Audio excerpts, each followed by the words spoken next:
क्या आप भी आर्महोल की समस्या से परेशान हैं? जी हाँ, आर्महोल के व्रिंकल्स लगातार अगर आपको भी परेशान कर रहे हैं, आपको सॉल्यूशन नहीं मिल रहा है, तो आज इस वीडियो में मैं 6 टॉपिक पे बात करने वाला हूँ, जिसको जानने के बाद आपकी सारी प्रॉब्लम जो है वो खत्म हो जाएंगी। सबसे पहले हम लोग देखेंगे कि आर्महोल गोलाई होता क्या है, इसको नापा कैसे जाता है। उसके बाद हम लोग बात करेंगे कि आर्महोल गोलाई के लिए हम किसी तरह का चार्ट वगैरह फॉलो कर सकते हैं क्या। उसके बाद हम देखेंगे कि आर्महोल गोलाई का अगर शेप सही तरीके से नहीं दिया जाता है तो उसके क्या क्या प्रॉब्लम्स होते हैं, सही ढंग से नहीं देने के क्या रिजल्ट्स हमको मिलते हैं। आर्महोल में आ रहे झोल को हम कैसे पता करेंगे कि ये झोल कहाँ से आ रहा है और ये झोल कैसे आ रहा है। उसके बाद हम देखेंगे कि क्या स्लीव का आर्महोल और ब्लाउज का आर्महोल एक बराबर होता है या अलग अलग होता है। और लास्ट में हम जानेंगे कि आर्महोल में किसी भी तरह का झोल आ रहा हो उसको हम पूरी तरीके से सही कैसे कर सकते हैं। तो इस वीडियो में पूरा बने रहिएगा लास्ट तक, और इस वीडियो में मैं आप लोगों से लास्ट में सवाल भी करूंगा जिससे मुझे समझ में आए कि आप वीडियो को पूरा देखें। अगर आप जवाब सही देंगे मैं समझ जाऊंगा कि आपने वीडियो को पूरा देखा हुआ है। और लाइक की संख्या बढ़ती रहनी चाहिए, फटाफट से आप लोग वीडियो को लाइक करते जाए। तो चलिए फ्रेंड्स, आज की इस ट्यूटोरियल को शुरू करते हैं। रिक्वेस्ट है सभी से लास्ट तक जरूर देखना। तो फ्रेंड्स, सबसे पहले हम जानेंगे कि आर्महोल गोलाई होता क्या है। जैसे आप बॉडी मेजरमेंट लेते हैं तो आपका ये वाला जो पोर्शन होता है इसको हम पूरा राउंड में इस तरीके से नापते हैं तो हमें आर्महोल गोलाई मिल जाती है। अब मान लो जैसे आप ब्लाउज पे नाप लेते हैं, है ना, तो ब्लाउज पे भी हम उसी तरीके से पूरा इसको गोल शेप में नापते हैं और हमको आर्महोल की गोलाई मिल जाती है। लेकिन कटिंग में ऐसा नहीं होता, कटिंग में डिफरेंट होता है। अब जैसे ये क्या है, ये फ्रंट पार्ट है आपका, ठीक है, और ये है बैक पार्ट। ये 4 डॉट का एक बेल्ट ब्लाउज है। अब यहाँ पर समझना कि आपका आर्महोल जो गोलाई है उसको आप मेजर कैसे करोगे। तो सबसे पहले हम क्या करते हैं, ये जो 1/2 इंच है शोल्डर का ज्वाइंट, इस मार्जिन को छोड़ देते हैं। उसके बाद ये वाला जो हिस्सा है, ये साइड फिटिंग का मार्जिन है, इसको भी छोड़ देते हैं। अब बचा हुआ जो हिस्सा है यहाँ से देखना, ये इस तरीके से ये वाला हिस्सा हमारा आर्महोल गोलाई होता है किसका, फ्रंट का। ये फ्रंट का हो गया। सेम वैसे ही यहाँ पर हम छोड़ देंगे 1/2 इंच का मार्जिन, और ये जो आपका सिलाई मार्जिन है 1.5 इंच का, उसको भी छोड़ दिए। अब जो बचा हुआ हिस्सा है यहाँ पर देखिए, ये इस तरीके से ये हमारा बैक आर्महोल का गोलाई होता है। तो जैसे आपको आर्महोल गोलाई चाहिए, मान लो कि टोटल आपको चाहिए 18 इंच, ठीक है, ये 18 इंच आपको आर्महोल की गोलाई चाहिए। अब फ्रंट आर्महोल की आपकी गोलाई कितनी आनी चाहिए, ये आनी चाहिए 9 इंच और ये भी आनी चाहिए 9 इंच, तब जाकर के दोनों 18 होगा। लेकिन कभी कभी होता क्या है, जैसे ये 9 इंच ना आकर के ये आ जाता है हमारा 8.5 और ये आ जाता है 9.5, फिर भी ठीक है, कोई प्रॉब्लम नहीं है। लेकिन समस्या कब हो जाती है, जब ये हमारी गोलाई ये मान लो आ गया 10 इंच और ये भी आ गया मान लो 10 इंच, तो कितना हो जाएगा, 20 इंच हो जाएगा। तो ये 20 इंच हो जाता है, तो ये 18 वाला जो हमारा आर्महोल गोलाई सही है वो यहाँ पर मिस्टेक कर जाता है। तो फिर कपड़े यहाँ पर एक्स्ट्रा हो जाते हैं और वही एक्स्ट्रा कपड़े झोल बन करके पैदा होते हैं, ठीक है। दोनों साइड फिर आपको झोल देखने को मिलेगा, क्यों, क्योंकि आपका आर्महोल गोलाई एक्स्ट्रा होता है। तो आई होप आपको ये समझ में आ गया होगा कि ये आर्महोल गोलाई होता क्या है और इसको नापते कैसे, बॉडी पर, पुराने ब्लाउज पर, कटे हुए फरमे पर, ठीक है। अब हम चलते हैं नेक्स्ट टॉपिक की तरफ। यहां पर देखना, क्या आर्महोल गोलाई के लिए किसी तरह का चार्ट फॉलो किया जा सकता है। देखो, हमने अपने ऑनलाइन क्लासेस में बहुत सारे चार्ट वगैरह प्रोवाइड किए हैं, ठीक है। अब वो क्लासेस का लेवल अलग होता है, वहाँ पर चीज़ें अलग तरीके से सिखाई जाती हैं, तो मैं उसकी बात नहीं करूँगा। अभी हम अपने यूट्यूब के जो हमारे सब्सक्राइबर्स हैं उनके लिए बात करेंगे कि क्या हम कोई चार्ट फॉलो कर सकते हैं। तो इसका सीधा सा जवाब है कि जी नहीं, हम किसी भी प्रकार का चार्ट आर्महोल गोलाई देने के लिए फॉलो नहीं कर सकते। अब क्यों मैं डायरेक्ट मना कर रहा हूं, क्योंकि यहां पर बॉडी शेप का बहुत ज्यादा इंपॉर्टेंट रोल होता है। जैसे किसी का बॉडी शेप है ना, अब मान लो उसका चेस्ट साइज आ रहा है आपका, मान लो 36 आ रहा है। अब 36 के आप जैसे 10 लेडीजों को उठा करके देखेंगे, किसी का आर्महोल आपको 17 मिलेगा, किसी का 18 मिलेगा, किसी का 19 मिलेगा, हो सकता है किसी का 20 भी मिल जाए, ऐसा भी हो सकता है, लेकिन इसके चांसेस कम होते हैं। ये तीनों आपको ज़्यादा मिलेंगे। तो आप फिर कैसे डिसाइड करोगे कि आपको 19 इंच रखना है, 18 इंच रखना है या 17 इंच रखना है। ये सारी चीज़ें हम अपने ऑनलाइन क्लासेस में बहुत डिटेल से समझाते हैं, जिसके लिए व्हाट्सअप नंबर आपके स्क्रीन पर शो हो रहा है 8085287997। अगर आपको इस तरह के ट्यूटोरियल्स पूरे क्लास में सीखनी है, बहुत एडवांस तरीके से सीखनी है, बिगिनिंग से लेकर के प्रोफेशनल लेवल तक। अगर आपको टेलरिंग सीखना है, डिस्प्ले पे हमारा व्हाट्सअप नंबर चल रहा है। क्लासेस में बहुत जबरदस्त ऑफर है, 50% से ज्यादा छूट है अभी सिर्फ 3 दिनों के लिए। तो जिन लोगों को क्लासेस ज्वाइन करना है, आप इस नंबर पे व्हाट्सअप करें। व्हाट्सअप करने के बाद पूरी डिटेल्स ले सकते हैं और आप हमारे क्लासेस में ज्वाइन कर सकते हैं। 3 दिन का फ्री डेमो भी दिया जा रहा है, उसको भी आप लोग देख सकते हैं। अब रही बात चार्ट की, तो एक चार्ट मैं आप लोगों को यहाँ पर शो करता हूँ और इसको देखिए, इसको समझिए और ये वाला चार्ट आप यूज कर सकते हैं बिल्कुल फ्री में। जैसे कि हमारे पास ये एक चार्ट है, अभी आप देख सकते हैं। इस चार्ट को आप एक स्क्रीनशॉट ले सकते हैं, पूरा नोट डाउन कर सकते हैं। एकदम क्लियर दिख रहा होगा आपको कि इस चेस्ट में कितना हम सीधा निशान लेंगे तो कितनी हमें आर्म होल गोलाई मिलती है। अब ये सीधा निशान क्या है वो मैं आपको बताता हूँ। जैसे आपका शोल्डर है, ठीक है, शोल्डर आपने नाप लिया। सपोज दैट कि अभी हम शोल्डर पे उतना डिटेल में नहीं जा रहे हैं, 5.5 का हमने शोल्डर का मार्क किया हुआ, ये इस तरह से देखो, ठीक है। ये शोल्डर का टॉपिक अलग है तो अभी हम इस पर नहीं जाएंगे। आर्म होल का सीधा निशान क्या होता है, जो यहीं से हम मार्क करते हैं। जैसे मान लो 6.25 इंच पर कर रहे हैं, ये 6.25 पे कर लिया। अब उसके बाद इस निशान को हम सीधा लेकर के गए तो ये आर्म होल का आपका सीधा निशान हो गया। खड़ी जो आपने 6.25 इंच नापा वो, ठीक है। यहाँ से भी 6.25 नापे और इसको सीधा मिला देते हैं। ये हमारा बेसिक वर्क रहता है। फिर हम क्या करते हैं, 1 इंच की दूरी से गोलाई घुमाते हैं और 1.25 इंच की दूरी से गोलाई घुमाते हैं।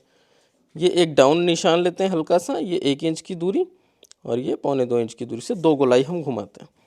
अब जैसे मान लो हम पीछे पल्ले की कटिंग कर रहे हैं तो पीछे पल्ले का डायरेक्ट घुमाते हैं 1.25 इंच पर, ऐसे हल्का सा डाउन करके इधर लेते हैं, है ना। तो ये इस तरह से डाउन कर लिया। अब जरा इसको नाप करके देखते हैं कि गोलाई हमारी कितनी आ रही है, ठीक। तो ये देखिए यहाँ पर 1/2 इंच हम पहले छोड़ देंगे। छोड़ने के बाद ये इस तरह से 1/2 इंच अंदर से ही नापेंगे जैसे सिलाई चलनी है। और ये देख सकते हो आप लोग, यहाँ पर जो गोलाई आ रही है आपकी कितनी आ रही है, 8.5 से 8.25, ठीक। 38 इंच चेस्ट है। अब यहाँ पर आप देख सकते हैं 38 इंच का चेस्ट था, हमने गोलाई लिया 6.25 और 17 से 18 इंच की गोलाई हमें मिल रही है। ये एकदम क्लियर कट कॉन्सेप्ट है।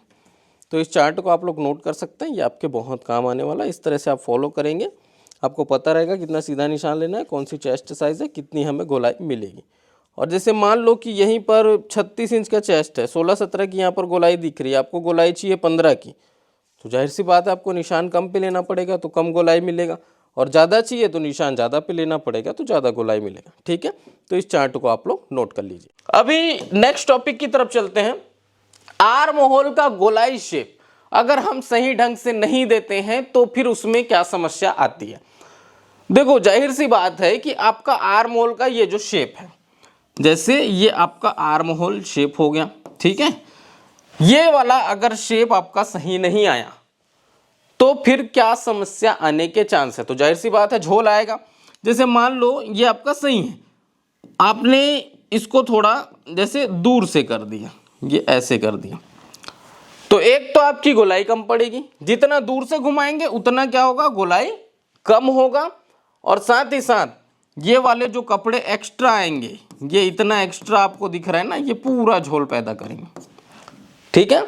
अब बहुत से लोग करते क्या है, मैं एक चीज और बता देता हूं आप लोग को कि आर्म होल गोलाई हमारी ज्यादा हो रही है या यहां पर कपड़े हमारे एक्स्ट्रा हो रहे हैं करके ऐसे अंदर से ले आते हैं। ऐसा भी करने वाले बहुत लोग हैं, अंदर से ला लेंगे, तो ये तरीका भी आपका गलत है। तो यहां पर क्या प्रॉब्लम हो जाती है, इतना कपड़ा कम पड़ने लगता है, ठीक है। पहले वाले केस में क्या हो रहा था, कपड़ा एक्स्ट्रा हो रहा था तो वो झोल पैदा कर रहा था। ज्यादा दिमाग लगा करके हमने अंदर से काट दिया तो क्या प्रॉब्लम आती है, यहां पर खिंचाव आता है। ये वाला जो हिस्सा है ना, यहां पर कपड़ा प्रॉपर नहीं होने की वजह से वो इधर के कपड़े को ऐसे खींचता है। तो ये आर्म होल में खिंचाव और झोल ये दोनों एक दूसरे के अपोजिट हैं, लेकिन ये प्रॉब्लम बहुत ज्यादा पैदा करते हैं। तो आपको सही तरीके से आर्म होल गोलाई अगर घुमाने के लिए सीखना है, ठीक है, तो इसका एक सटीक फॉर्मूला होता है किस प्रकार से आर्म होल गोलाई घुमाई जाती है। तो चलिए वो देखते हैं। अब जैसे मैं बोल रहा था कि अगर आर्म होल का जो शेप है वो अगर हम सही तरीके से नहीं देते हैं तो उसका इम्पैक्ट क्या पड़ेगा, वो मैं आप लोगों को अभी प्रैक्टिकल दिखाता हूँ, ठीक है। जैसे ये कुछ लोग क्या करते हैं, इस प्रकार से गोलाई घुमा लेते हैं, आइडिया नहीं होता है आर्म होल गोलाई घुमाना कैसे। तो बहुत से लोग बाहर बाहर से इस प्रकार से घुमा लेते हैं। अच्छा, बहुत से लोग फ्रेंच कर्व का भी यूज़ करते हैं, लेकिन आपको पता नहीं है कि घुमाना कैसे है, तो फ्रेंच कर्व यूज़ करो, चाहे कोई भी कर्व यूज़ करो, आपसे कुछ होने वाला नहीं है। बहुत से लोग ना गोलाई को कम करने के लिए भी इस तरह का काम करते हैं कि गोलाई को बाहर से घुमा देंगे तो हमारी गोलाई कम आ जाएगी, ऐसा सोचते हैं ना, बहुत से लोग सोचते हैं, लेकिन ऐसा करना नहीं है। देखो, आर्म होल गोलाई घुमाने का सही तरीका क्या है, आप जितना हो सके नज़दीक से घुमाइए, ठीक है। जैसे हमने कहा कि आप निशान पहले डाउन लेते हैं, डाउन लेने के बाद 1 इंच की दूरी से आपके पहले पल्ले की गोलाई घूमती है, 1.25 इंच की दूरी से पीछे पल्ले की गोलाई घूमती है। उसके बाद चाहे आप फ्रेंच कर्व यूज करो, चाहे अपने हाथ से घुमाओ, इसको घुमाना इस तरीके से, देखिए एकदम नज़दीक से। ये हम और गोलाई शेप अगर चाहते हैं तो और अच्छे तरीके से इसको इस तरीके से राउंड देना होता है, ठीक है। अब आप देखिए, यहाँ पर हमने जो चौक से निशान लगाया उसको देखिए और जो पेन से निशान लगे हैं उनको देखिए, तो उनमें डिफरेंस है। तो बीच के जो गैप हैं ये एक्स्ट्रा हो जाते हैं, यहाँ पर इतने कपड़े, जितना बड़ा आप मिस्टेक करोगे उतने ज़्यादा व्रिंकल्स आपको देखने को मिलेंगे। तो गोलाई सही ढंग से नहीं देने से कपड़े एक्स्ट्रा होते हैं और वही एक्स्ट्रा कपड़े झोल पैदा करते हैं, ठीक है। और जैसे फ्रंट आर्म होल और बैक आर्म होल की गैपिंग होती है, तो उस गैपिंग को भी बहुत से लोग सही से नहीं दे पाते। तो ये प्रॉपर 1.25 इंच का गैप ब्लाउज में होना चाहिए और प्रॉपर 1 इंच का गैप स्लीव में होना चाहिए। स्लीव के बारे में भी हमने बहुत स्पष्ट तरीके से बताया हुआ है, यहाँ पर भी मैं आप लोगों को बता देता हूँ कि स्लीव का आप लोग किस प्रकार से विशेष ध्यान रखेंगे। ये ब्लाउज का गैपिंग आप देख लीजिए पहले, ठीक है। तो जैसे यहाँ पर मैं आपको और अच्छे तरीके से समझाता हूँ, जैसे ये हमने पीछे पल्ले का आर्म होल गोलाई अभी दे रखा, ठीक है। अब फ्रंट का देना है तो हम क्या करेंगे, इस डाउन वाले निशान से 1 इंच नापेंगे, ये देखिए, और उसके बाद हम यहाँ पर गोलाई शेप घुमाएंगे हाथ से ही, बिल्कुल ये देखिए सिंपल सा। अब होता क्या है, जो फ्रंट का आपका आर्म होल होता है वो थोड़ा सा अंदर हम इसको लाते हैं और मिलाते किस में, जो डाउन निशान किए रहते हैं उसमें मिलाते हैं। तो ये डाउन निशान अभी हमने किया नहीं है। ये कितना डाउन होना चाहिए, 1/2 इंच आपका ये निशान डाउन होना चाहिए। अच्छा, ये जो टॉपिक है कि इसको डाउन क्यों किया जाता है, इसके लिए भी बहुत से लोग प्रश्न करते हैं कि सर एक्चुअल में इसको डाउन क्यों किया जाता है। तो इसके पीछे एक सिंपल सा लॉजिक होता है, मैं आप लोगों को इसके बारे में डिटेल में किसी दिन वीडियो बनाऊंगा और बताऊंगा।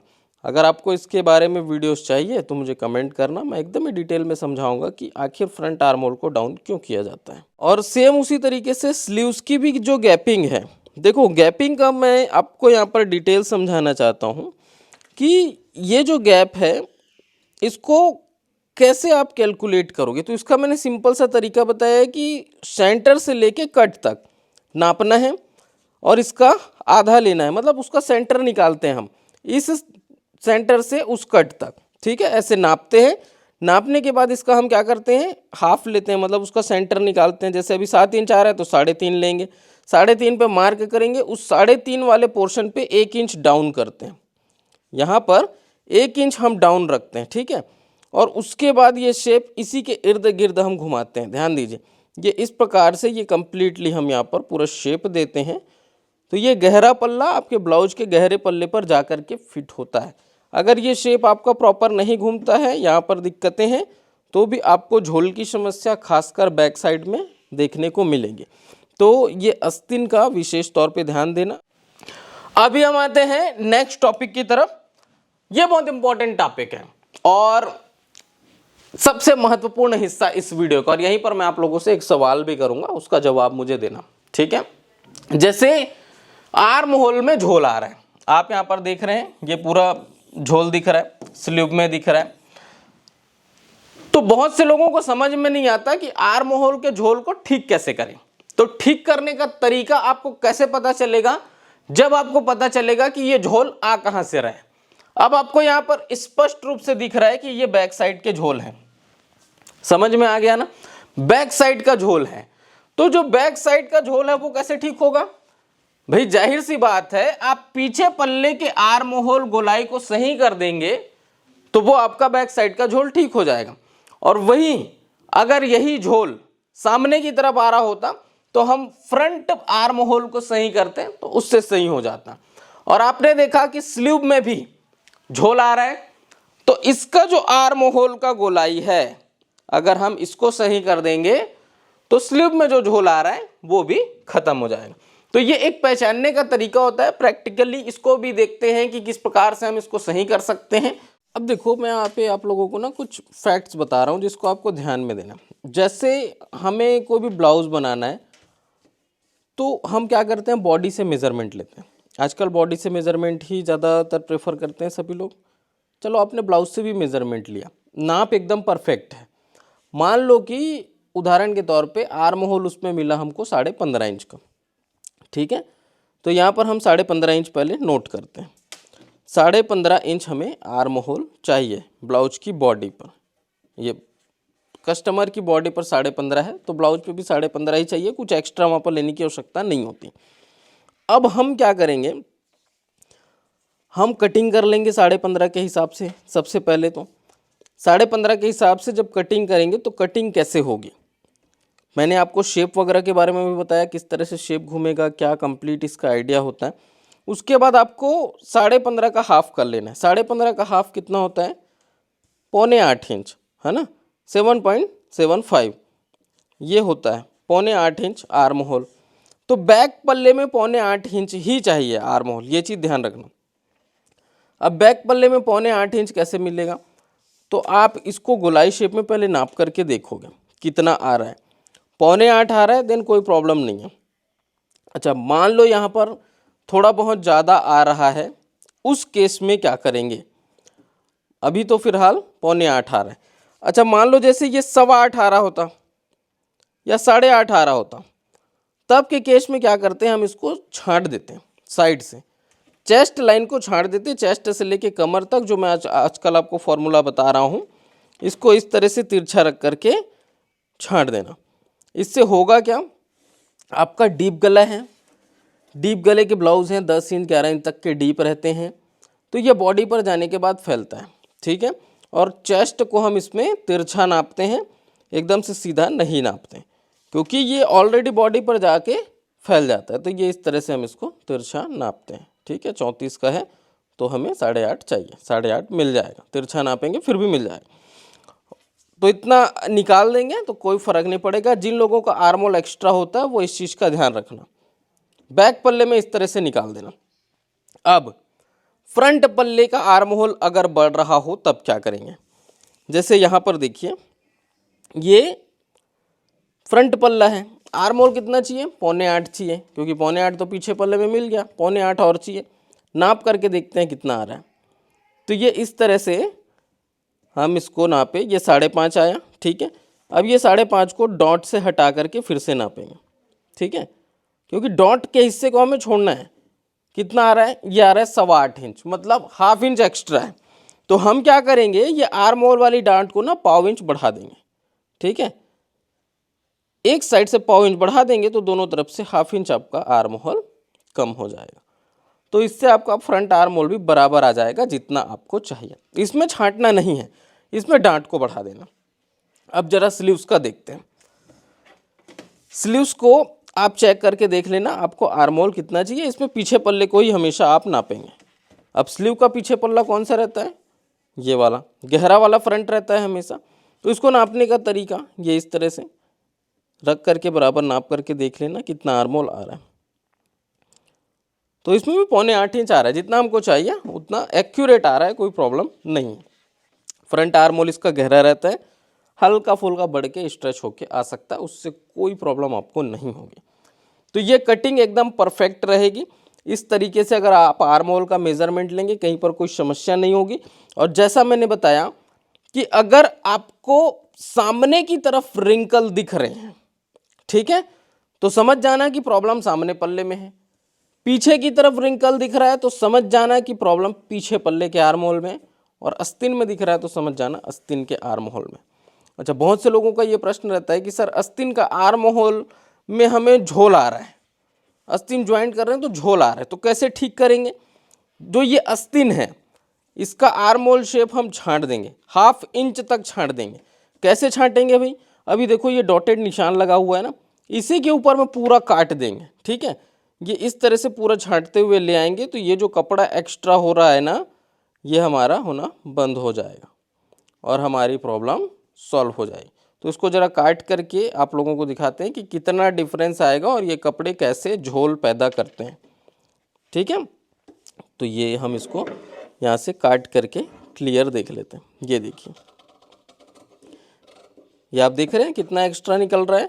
अगर झोल आएगा तो इतना निकाल देंगे तो ये कपड़े वहाँ पर जो बैठ करके झोल पैदा कर रहे थे उनका काम ख़त्म हो जाएगा और वो चले जाएंगे, ठीक है। तो ये एकदम सिंपल सा ट्रिक है समझने के लिए। अब जैसे हमने इसको छांट दिया तो भाई फ्रंट आर्म होल को तो फिर से सुधारना पड़ेगा ना, तो वो सुधारने की जो ट्रिक है उसको देखिए। इसको कैसे सुधारेंगे, इसको हम इस तरह से बराबर रख करके इसका शेप भी अच्छे से देंगे, नहीं तो हम प्रॉब्लम में पड़ जाएंगे, क्योंकि फ्रंट आर्म होल और बैक आर्म होल अलग अलग होता है, तो उसको मिलाना, उसको सेट करना ज़रूरी रहता है, ठीक है। ये देखिए इस प्रकार से। और अभी चलिए अब बढ़ते हैं नेक्स्ट टॉपिक की तरफ। तो ये हमने देख लिया। अब देखते हैं, बहुत इंपॉर्टेंट प्रश्न है ये भी, कि क्या स्लीव्स का आर्म होल गोलाई और ब्लाउज का आर्म होल गोलाई दोनों सेम होता है, ठीक है। अच्छा, यहां पर स्लीव्स का आर्म होल गोलाई और ब्लाउज के आर्म होल गोलाई से रिलेटेड ही मैं आप लोगों को एक प्रश्न भी करूंगा। जैसे मान लो ब्लाउज में आर्म होल की गोलाई हमारी 18 इंच है, ठीक है, तो हमारा स्लीव का आर्म होल कितना होना चाहिए, ठीक है। ये स्लीव आर्म होल के बारे में एक प्रश्न है, ये मैं आप लोगों को अभी एक्सप्लेन करूंगा, फिर इसका जवाब मांगूंगा। ब्लाउज का आर्म होल गोलाई 18 इंच है, तो जैसे यहां पर 9, ठीक, और यहां पर 9। बहुत से लोगों का प्रश्न होगा कि स्लीव्स का आर्म होल जो है वो बराबर रहता है कि नहीं रहता, तो मैं एकदम क्लियर कट आपको बता देता हूं कि ये जो आपकी आर्म होल गोलाई है ये भी 9 इंच ही होगी, एकदम बराबर, ठीक है। तो अच्छा, ये स्लीव जो है ये डबल फोल्ड में है, तो ये टोटल में कितना होगा, 18 इंच ये भी होगा। कभी कभी हम क्या करते हैं कि जैसे मान लो ब्लाउज का आर्म होल गोलाई आ रहा है 18, तो हम इसको क्या कर लेंगे 18.25 या 18.5, ज्यादा से ज्यादा ½ इंच एक्स्ट्रा लेकर के बना सकते हैं। देखो प्रॉब्लम क्या आती है, स्लीव्स की फिटिंग में बहुत से लोगों को तरह तरह के प्रॉब्लम है। जैसे आप यहाँ पर स्लीव्स को फिट करते हैं ना, तो ब्लाउज में आप अक्सर देखना जो फिनिशिंग से जो लोग टेलर्स लोग सिलाई करते हैं, स्लीव का जो पार्ट है वो उठा हुआ रहता है और ब्लाउज का पार्ट जो है अंदर एकदम बॉडी पे चिपका, स्लीव का पार्ट हल्का सा उठा हुआ। वैसा अगर आप ब्लाउज देख रहे हैं आप समझ जाना ब्लाउज बिल्कुल परफेक्ट बना हुआ। लेकिन कभी कभी क्या होता है कि कुछ लोगों का ब्लाउज का जो पार्ट है वो उठा हुआ रहता है और स्लीव एकदम चिपक जाता है, तो वहां पर स्लीव की फिटिंग सही तरीके से नहीं हुई है, ये आप एकदम स्पष्ट रूप से देख करके पहचान सकते हैं। तो जैसे मैंने बताया कि ब्लाउज का आर्म होल 18 है, तो स्लीव्स का आर्म होल भी आपका 18 होना चाहिए, ठीक है। और क्या होना चाहिए, ज्यादा से ज्यादा हो गया तो आप ½ इंच बढ़ा सकते हैं या ½ इंच बढ़ा सकते हैं, बस इतना कर सकते हैं कि इसको स्लीव्स के आर्म होल को, ब्लाउज के आर्म होल को नहीं बढ़ाना है। अब मेरा प्रश्न ये है कि जैसे मैंने कहा स्लीव का आर्म होल हमने 18 से बढ़ा करके 18.5 किया या 18.25 किया, तो वो क्यों किए, इसका जवाब आप लोग मुझे देंगे। और अब लास्ट में हम लोग बात करेंगे कि इतने तरह के हमने अभी तामझाम किए, इतने तरह की चीजों को समझा, तो ओवरऑल जो हमारी प्रॉब्लम है उसका सॉल्यूशन का क्या, कैसे हम आर्म होल के झोल को खत्म करेंगे। तो उसके लिए आपका ये जो टॉपिक है ये आपके बहुत काम आएगा कि आपका झोल कहां पर से आ रहा है, आपका झोल आप कैसे ठीक करोगे। पहले पहचानोगे, देखो जैसे हम डॉक्टर के पास जाते हैं तो डॉक्टर हमें कुछ भी दवाई तो नहीं दे देता, वो पहले चेक करता है मरीज को प्रॉब्लम क्या है, मशीनों से चेक करता है, सब चीजों से चेक करता है, उसके बाद आपको ट्रीटमेंट देता है। सेम इसी तरीके से टेलर्स भी करते हैं, वो पहले पहचानते हैं कि समस्या कहां पर है, उसके बाद उस समस्या का समाधान करते हैं। बिना जाने सोचे समझे अगर कुछ भी करेंगे तो रिजल्ट हमको नहीं मिलने वाला है, ठीक है फ्रेंड्स। इंपॉर्टेंट जानकारी दे रहा हूं, जैसे आपको आर्म होल पे लगातार व्रिंकल्स की प्रॉब्लम आ रही है, व्रिंकल आपका सही नहीं होता, कुछ भी करते हो एक चुन्नट तो पड़ ही जाता है ना, एक फोल्ड तो हो ही जा रहा है, उसका सॉल्यूशन क्या है। तो ऐसे कंडीशन में आपको फ्रंट पार्ट को थोड़ा सा छोटा करना पड़ेगा, कहाँ से करेंगे? शोल्डर की तरफ से। देखो इसको अगर हम 1/2 इंच अगर छांट देना फ्रंट पार्ट को, तो ये आपका ऊपर चढ़ जाए। छांटने का तरीका देखो, इस तरह से तिरछा छांटना है, ऐसे चढ़ाना किधर को है? आर्म होल वाले पार्ट को चढ़ाना है। गले को छोटा नहीं करना है हमको, हमें सिर्फ आर्म होल वाले पार्ट को चढ़ाना है। तो ये इतना इस तरह से जब छांट देंगे तो ये ऊपर की तरफ चढ़ जाएगा, और जैसे ये ऊपर की तरफ चढ़ेगा तो आपका जो फ्रंट में क्रीज आ रहा था वो ख़त्म हो जाएगा। ये ऊपर से फिर पकड़ मजबूत बना के रखेगा, और आपके जो क्रीज आ रहे थे, जो व्रिंकल्स आ रहे थे, वो ख़त्म हो जाएंगे पूरी तरह से। शोल्डर गिरने की भी समस्या नहीं आएगी। तो ये शोल्डर आर्म होल, ये दो इंपॉर्टेंट जो बातें, एक तो मैंने फ्रंट का जो शोल्डर ये अभी छांटने को बताया उसका ध्यान रखना, और दूसरा पीछे पल्ले में जो छांटने को बताया है उसका ध्यान रखना। तो पीछे पल्ले में साइड पोर्शन को यहाँ पर छांटने को बताया गया है, ये देख सकते हो, और फ्रंट में शोल्डर को छांटने को बताया गया। तो ये बस दो चीज़ें अगर आप कंपलसरी कर लें अपने ब्लाउज कटिंग में, डीप गलों के ब्लाउज कटिंग में स्पेशली, तो आपको कहीं कोई प्रॉब्लम नहीं होगी। हाँ, एक बात ध्यान रखना, अगर डीप गले का ब्लाउज नहीं है, कॉलर नेक है या बोट नेक है, तो ये पीछे पल्ला जो छांटने को बताया उसको बिल्कुल भी फॉलो नहीं करना है, नहीं तो फिर आपका पीछे पल्ला छोटा पड़ेगा, प्रॉब्लम में पड़ जाओगे।